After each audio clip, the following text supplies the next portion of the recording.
Français et Françaises, écoliers et élèves de l'école française de Bujumbura, amis de la France dont le gouvernement du Burundi ont fait part à la célébration marquant 100 ans de l'armistice de la Première Guerre mondiale du 11 novembre 1918. La Marseillaise, suivie par Burundi Bwacu, les hymnes français et burundais ont retenti dans la salle.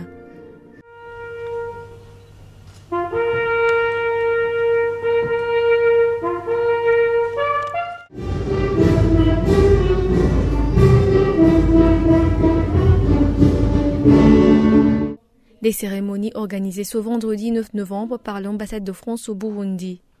Le 11 novembre 1918, le grand soupir de soulagement traverse la France, a fait savoir Laurent Delahousse, ambassadeur de France au Burundi, en lisant le discours du président français Emmanuel Macron.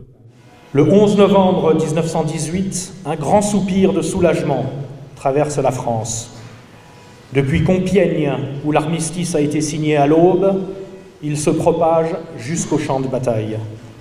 Enfin, après 4 interminables années de bruit et de fureur, de nuit et de terreur, les armes se taisent sur le front occidental.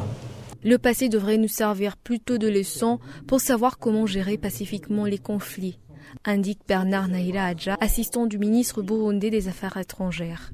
Les pays de l'Afrique orientale allemande, le Burundi inclus, ont joué aussi un rôle actif dans cette guerre.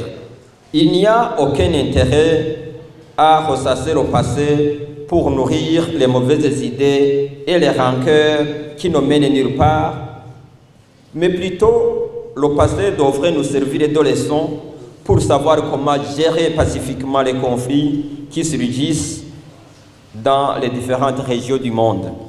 Pour l'ambassadeur de Laos, le Burundi devrait privilégier le dialogue pour affermir la paix. La violence est toujours la plus mauvaise des solutions.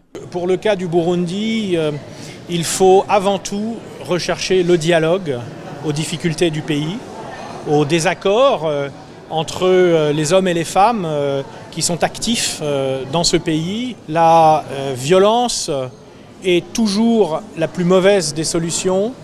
Parce que la violence ne s'arrête jamais, elle laisse des traces et la violence conduit toujours à plus de violence.